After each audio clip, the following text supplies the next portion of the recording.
நியாய தீர்ப்பு நாள் வந்து இப்போ இந்த சிச்சுவேஷன்ல நடந்தானா எப்படிப்பட்ட மக்கள்லாம் வந்து அந்த நியாய தீர்ப்பு நாளை வந்து ஃபேஸ் பண்ணுவாங்க அப்படின்றத ஒரு சின்ன ஒரு இமேஜினரி ஆக்ட் தான் இது. வந்து யாரையோ இல்ல எந்த மதத்தையோ எதையுமே வந்து பர்டிகுலரா வந்து நாங்க டிஸ்கிரைப் பண்ணல.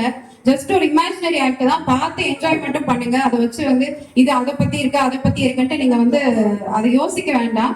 ஜஸ்ட் சும்மா ஒரு இமேஜினேஷனுக்கு மட்டும் எடுத்துக்கோங்க, ஒரு ஃபன்னா மட்டும் எடுத்துக்கோங்க. அதுக்கான நிகழ்வு தான் இது. ஒரு வழியா கிறிஸ்தவங்க எதிர்பார்த்து கொண்டிருந்தாங்க.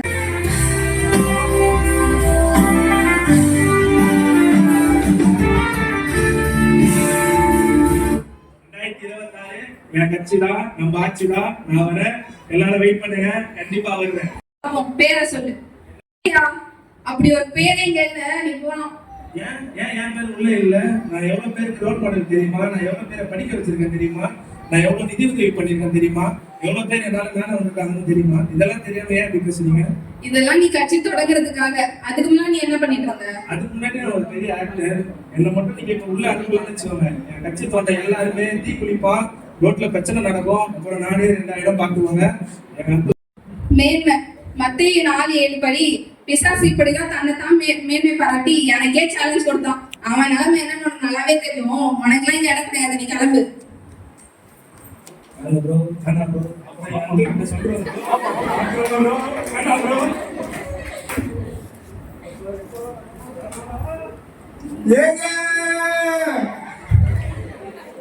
வெல்கம் டு மை சேனலுங்க. இதுதான் பரலோக வாசல். இதுதான் ஜீசஸ் நடிகர். ஜீசஸ் நீங்க Jesus say hi to my subscribers. ஓ சொல்றீங்களா? சரி விடுங்க. இப்போ சப்ஸ்கிரைபர்ஸ் என்னன்னா, இப்போ வந்து நம்ம பரலோகத்துல போவோமா போக மாட்டோமான்றது ஒரே கவலைக்கிடமான நிலைமையில இருக்கு. போவோமா போக மாட்டோமான்றதை நீங்க அப்படியே கமெண்ட்ல சொல்லுங்க. முடிஞ்சா அப்படியே சப்ஸ்கிரைபும் பண்ணுங்க. ஜீசஸ் அப்படியே பேசிக்கலி நான் தான் ஜெபபெல். என்னோட நேம் வந்து இன்ஸ்டாகிராம் தான் சொல்லுங்க. ஜெபபெல்லா அப்படி ஒரு பேரே இல்லையே. ஜெபபெல் தெரியல அப்படி இருக்கும். ஆக்சுவலா எங்க அப்பா அம்மா வச்ச பேர் வந்து ஜெபமணி. நான் கொஞ்சம் மாடர்ன் ட்ரெண்டுக்காக ஜெபபெல் மாத்திக்கிட்டேன். இது பாருங்க ஜெபமணி வந்து இன்ஸ்டாகிராம் பாருங்க. ஜெபமணியா? அப்படி ஒரு பேரே இல்லையேப்பா. என்ன இது? என் பேர் அந்த லிஸ்ட்ல இல்லையா? எவ்வளவு பெரிய செலிபிரிட்டி தெரியுமா? நான் எவ்வளவு கால் ஷோரூம் ஓபன் பண்ணிருக்கேன் தெரியுமா? யூடியூப்ல எவ்வளவு நீங்க சப்ஸ்கிரைபர் வச்சிருக்கேன் தெரியுமா? அது இல்லாம நான் கொலாபரேஷன் பண்ணி எவ்வளவு ட்ரெஸ்ஸிங் வாங்கியிருக்கேன் தெரியுமா? என் வீடியோ சொன்னோன்னு எவ்வளவு வியூஸ் போயிருக்கு தெரியுமா? இவ்வளவு பண்ணியும் என் நேம் அந்த லிஸ்ட்ல இல்லைன்னா இவ்வளவு தெரிஞ்ச உனக்கு பிரசங்கி 11:9 தெரியுமா மிஸ்டர் ஜெபபெல்? ஸ்ட்ரீம் கட் பண்றாங்க போறா. சும்மா இந்த உலகத்தோட ஆசையோ மீடியா மோதலையும் சுத்திட்டு இருக்கல. இந்த மாதிரி ஆளுக்குலாம் இங்க இடம் கிடையாது, நீ கிளம்பலாம்.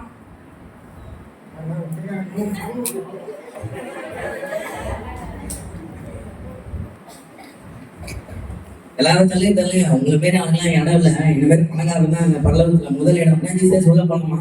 யார் நீ? என்ன தெரியல, நான் தான் போய் அவங்களோட தண்டபாணி.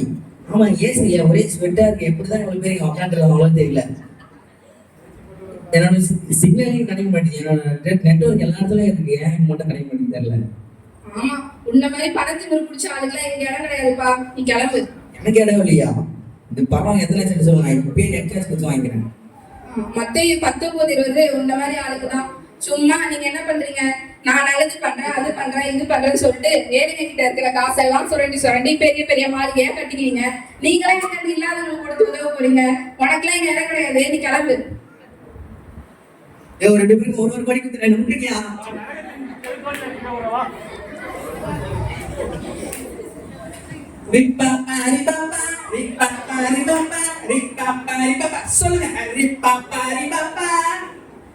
எவ்வளவு பெரிய ஃபேமஸான பாஸ்டர். நம்மளால எத்தனை மக்கள் ரசிக்கப்பட்டிருக்காங்க. நம்ம பேர் கூட இல்ல இல்லாம இருக்குமா? ஜீசஸ் என் பேர் இருக்கா பாருங்க. நான் தான் ஃபேமஸ் பாஸ்டர் ஜே. பாப்பா தம்பி, உன்னதான் தேடிட்டு இருக்கேன். நீ தானே கிறிஸ்துவத்தோட டைரக்ஷனே மாத்தி விட்ட அந்த கிறிஸ்து. அந்தி கிறிஸ்துவா? என்னை பார்த்து எத்தனை யங்ஸ்டர்ஸ் உங்களை ஃபாலோ பண்றாங்க தெரியுமா?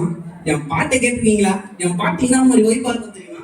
ஸ்வீட்ல என் பெஸ்ட் நல்லாட்டு தான், அது உனக்கு ஒன்ன எதிர்பார்க்குது துட்டு தான், ஏன் கொல்ல தெய்வம் அவரே அப்படின்னு எஸ்பான்னு கூப்பிட்டு சேனல்ல கொலை தெய்வம்னு கூட வச்சுனேன். என் பேர் எழுதுறீங்களா?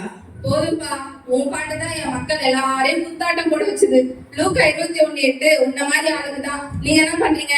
நான் தான் இயேசு, நான் தான் கிறிஸ்து சொல்லிட்டு என்னோட நாமத்தையே தடுத்து கொண்டு என் மக்கள் எல்லாரையும் ஏமாத்தி வச்சிருக்கீங்க. உன்ன மாதிரி ஆளுங்க இங்க இடம் கிடையாது. நீ கிளம்பு. பிரதர்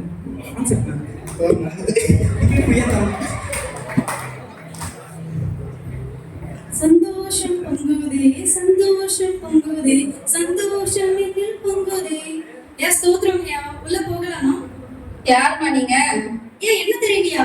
சண்டே சர்வீஸ்க்கு 1 மணி நேரத்துக்கு முன்னாடியே வந்துடுறேன். எல்லா உபவாசத்தையும் கலந்துக்கிறேன். ஏன் கன்வென்ஷன் ஒண்ணு விடாம கூட அட்டன் பண்ணிட்டு இருக்கேன். என்ன தெரியலையா? சர்ச்சை கதையும் தானே இருக்கேன். நீ சர்ச்சே கதையில்லாம இருக்க. ஆமா, நீ சர்ச்சுக்கு எதுக்கு வர? என்ன ஆராதிக்கவா வர? சர்ச்சுக்கு வர. அங்கங்க உங்க கூட யார் யார் வீட்டுல என்னென்ன நடக்குதுன்னு பேசுறீங்க. சரி, யார் யார் என்ன புடவை கட்டிருக்கா, யார் யார் என்ன நகை போட்டிருக்கான்னு பாக்குறதுக்கு தானே சர்ச்சுக்கு வர. சரி, சர்ச்சே கதைன்னு கிடக்குறியே. லூக்கா 10:40 என்ன சொல்லுன்னு உனக்கு தெரியுமா? ஐயோ தெரியலையா? நீயும் மாத்தான் மாதிரிதான். நானும் சர்ச்சுக்கு வரேன், எல்லா மீட்டிங்கும் அட்டன் பண்றேன், நானும் சர்ச்சில் எல்லா வேலையும் இழுத்து போட்டு செய்யறேன்னு சொல்றியே.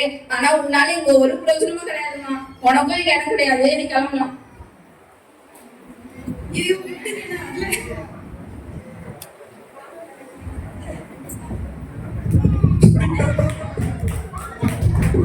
ஹலோ, என்ன ட்ரை பண்றீங்க? என்ன பண்ற? உங்களுக்கு தெரியாது? ஓ, எனக்கே வா. சரி, நீங்க யாரு? என்ன தெரியாதா? ஏசி சர்ச்சில் 25 வருஷமா முன்னாங்க. இந்த பல்லவத்துக்குள்ள போனா அது பர்ஃபெக்ட் கேண்டிடேட் நான் தான். ஆமா, உங்களை மாதிரி பதவி பெருமை பிடிச்சதுனாலதான் என் சபை மக்கள் எல்லாம் 2ஆ பிரிஞ்சு கிடக்குறாங்க. பிடிக்கிறதா? இந்த சர்ச்சு நடக்கிறதே தான். இவங்க எல்லாம் இந்த சர்ச்சு நடக்குமா நடக்கும் விட்டுருவோம். மத்தேயு 18:1 அப்படின்னா ஓ, நீதான் மூப்பரப்பா. நீதான் 20 வருஷமா என் சபையெல்லாம் கட்டி காப்பாத்தினியா? விசுவாசிக்கிறீங்க? வேதத்துல ஒரு பிரச்சனை இருக்கு. மத்தேயு 18:1 எவன் பெரியவனா இருக்கிறான்றதுக்கு பிரச்சனை இல்ல. எவன் ஒரு குழந்தைய போல என்னோட சமூகத்துல தன்னை வந்து தாக்குறானோ அவனுக்கு தான் இங்க இடமே தவிர உன்ன மாதிரி ஆளுக்கெல்லாம் இங்க இடம் கிடையாது. கிளம்பு.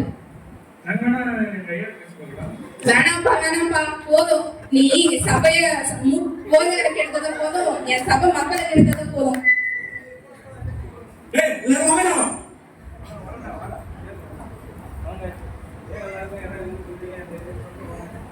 ஏசப்பா, நாங்களே இந்த பல்லவத்துக்குள்ள போனா வேற யாரும் போவோம்?